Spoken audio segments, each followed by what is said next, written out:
What was weird about Antarctica? What was that? What the hell was that?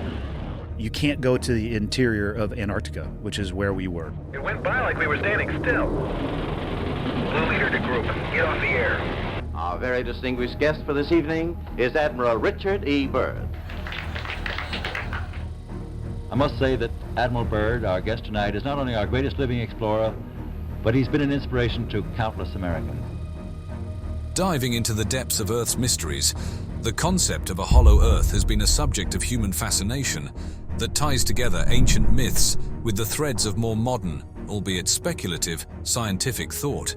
If you can't create a way to protect from the meteor impacts, you're going to want to go in there, man. This journey through our planet's hypothetical hidden layers has evolved remarkably over the centuries, shifting from tales of underworlds ruled by gods and spirits to the realms of scientific inquiry during the Enlightenment and beyond. There's a specific kind of idea that's unique to a human being. This is why I love Hollow Earth theory, man. The story begins in the 17th and 18th centuries, a period ripe with intellectual curiosity and scientific revolution. It was then that Edmund Halley, an esteemed figure in astronomy known for identifying the comet bearing his name, introduced a radical theory that would challenge the conventional understanding of our planet. In 1692, Halley proposed that Earth was not a solid mass, but rather consisted of a hollow shell about 500 miles thick. This shell, he suggested, harbored two inner concentric shells and an innermost core, each separated by atmospheric layers with their own magnetic poles. In the core of the Earth is another sun that has an advanced civilization that hasn't been disrupted. Halley's hypothesis aimed to explain the magnetic anomalies that baffled scientists of his time, suggesting these hidden layers each had their own magnetic field. Halley's groundbreaking proposal, though lacking in empirical evidence, marked a pivotal departure from previous notions of Earth's composition and laid the foundation for future speculative exploration into the planet's inner mysteries. His ideas, born out of observations of magnetic variance, opened the door to a world of possibilities that would captivate the minds of future generations. As we journey into the 19th century, the Hollow Earth theory found a new champion in John Cleves Symmes Jr., an American Army officer whose vision took Halley's concepts to new heights. Symmes passionately advocated for a model of the Earth that featured not just concentric layers, but large navigable holes at the poles, later dubbed Symmes holes, acting as gateways to the world beneath. According to Symmes, these openings led to habitable lands rich with unknown species and civilizations. If the idea is like, yeah, humans have been on the planet for a long time, this is why I love Hollow Earth theory. A concept that stirred the imagination of many. Dedicated to his theory, Symmes spent his life promoting the idea through lectures, writings, and the pursuit of an expedition to the North Pole to prove his claims.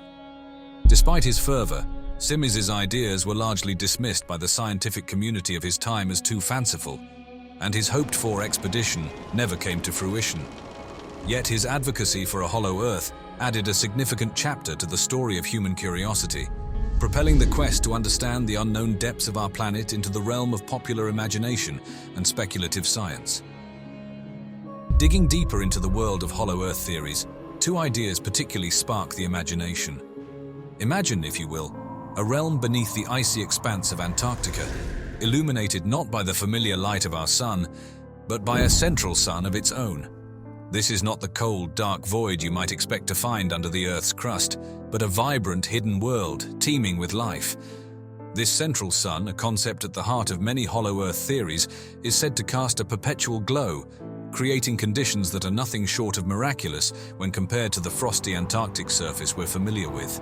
Picture vast, unexplored forests and expansive landscapes under a never-setting sun, where diverse species flourish in a climate that's both temperate and inviting.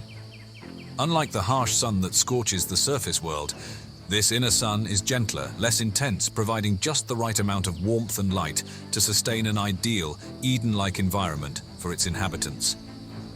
The nature of this luminous body at the core of the Earth is a subject of much speculation among believers. Some suggest it's a smaller, dense core emitting its own unique form of radiant energy, perhaps through processes unknown or unimagined by surface-dwelling scientists. Could it be nuclear reactions unlike any we understand, or is it something even more mysterious? The theories vary widely, But the idea of a central sun remains a captivating notion. Now, there is an interesting story of Admiral Richard E. Bird, a figure whose real-life adventures read like the pages of a high-stakes thriller, but it's his alleged secret diary that really takes the cake. Picture this: an American explorer and naval officer, already famed for his daring expeditions to the ends of the Earth, supposedly uncovers a hidden world right beneath our feet, according to diary entries that have sparked endless fascination. Bird is no stranger to the record books, having flown over the North Pole in 1926 and the South Pole in 1929. These feats alone cemented his place in history, but it's what supposedly happened in 1947 that really stirs the pot. The story goes that during a flight over the North Pole, and later over the South Pole, Bird stumbled upon an entrance leading to an inner Earth, a concept straight out of a science fiction novel.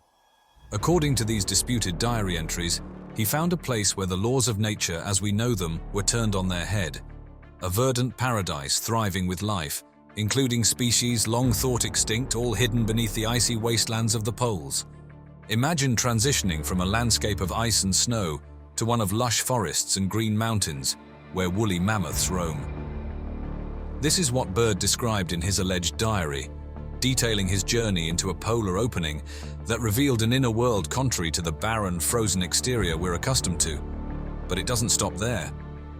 Bird's entries speak of encountering a civilization with technology so advanced, it makes our surface innovations look primitive by comparison. This society, hidden away from the world above, supposedly shared with Bird their concerns for humanity's path, particularly our penchant for self-destruction. What's truly intriguing is the civilization's approach to Bird, one of diplomacy and openness. They were not conquerors or threats, but rather beings deeply worried about the surface world's trajectory, especially the development of atomic weapons.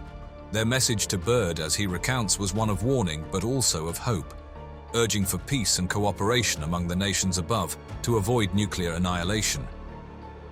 In the intriguing diary entries attributed to Admiral Richard E. Bird, he recounts an encounter that feels lifted straight from a science fiction narrative. Bird allegedly stumbled upon a civilization with advancements that far exceeded anything the surface world had seen in his era. This wasn't just about fancy gadgets or superior engineering. It was a society that had seemingly cracked the code on living in perfect harmony with their environment. They had technology that allowed them to do things we can only dream of, like flying in aircraft that could maneuver at incredible speeds without making a sound, hinting at a profound understanding of physics that our scientists haven't yet grasped. These vehicles could seamlessly transition from soaring in the air to diving underwater and even operating in the vacuum of space, suggesting they might have mastered anti-gravity or tapped into other mysterious forces of nature. But what's perhaps most striking about Bird's account isn't just the technological marvels he describes, it's the ethos of the people he encountered. This wasn't a civilization out to conquer or intimidate. Rather, they were a society deeply concerned with the path humanity was on, especially in the aftermath of World War II and the dawn of the atomic age, viewing these weapons as a potential tipping point for the fate of everyone living on the planet's surface. Their message to Bird, which he in turn felt compelled to share with the world, was one of caution, but also of hope. They urged for peace and mutual respect among nations, advocating for a shift away from the brinkmanship of nuclear annihilation towards a more cooperative, sustainable future. They believed in humanity's potential to change its trajectory, to adopt a more peaceful approach to technology and global relations. Bird's description of his meeting with the leaders of this advanced society paints a picture of a diplomatic and respectful exchange. He was brought into an environment designed to awe, but also to facilitate serious conversation, where these leaders shared not only their concerns but also their insights into how a society might progress without sacrificing its planet or peace. They offered a glimpse into their history and development, suggesting that the surface world too could reach such heights if it chose a path of peace and sustainability. Dive into the mysteries of Agartha and the Hollow Earth theory, and you're entering a realm where the lines between science and pure fantasy blur intriguingly. These theories offer a captivating look at what might lie beneath the surface of our planet, stirring the imagination with the possibility of hidden worlds just beyond our reach. Agartha, as it's often depicted, isn't just another world. It's a utopian vision of what a civilization could achieve. Tucked away at the Earth's core, Agartha is said to be a place where the inhabitants have surpassed our technological achievements, harnessing clean energy, advanced transportation, and even the power to bend time and space to their will. It's a society that's reached the zenith of cultural and spiritual development, acting as custodians of knowledge far beyond what we've managed to grasp. The entrances to this hidden realm are the stuff of legend, hidden in the most remote and mystical locations on Earth, from the deserts to the polar ice caps, accessible only to those who are spiritually ready to cross into its domain. When you pit Agartha against the Hollow Earth theory, it's clear they share a foundational belief in a significant concealed world beneath our feet. However, they part ways in their portrayal of what that world looks like and what it represents. Agartha is often shown as a singular enlightened civilization where science and spirituality merge, offering a model of existence that's in perfect balance with the universe. The Hollow Earth theory, in contrast, opens the door to endless possibilities, imagining a variety of realms that could be as perilous as they are wondrous. The impact of these theories extends far beyond mere speculation, inspiring everything from novels and films to intense debates and philosophical discussions. They tap into our perennial quest for knowledge and the deep-seated human desire to believe in something more, something extraordinary that defies our understanding of reality. Whether viewed through the lens of science, spirituality, or pure fantasy, the legends of Agartha and the Hollow Earth challenge us to dream of what might lie just out of sight, beneath the ground under our feet.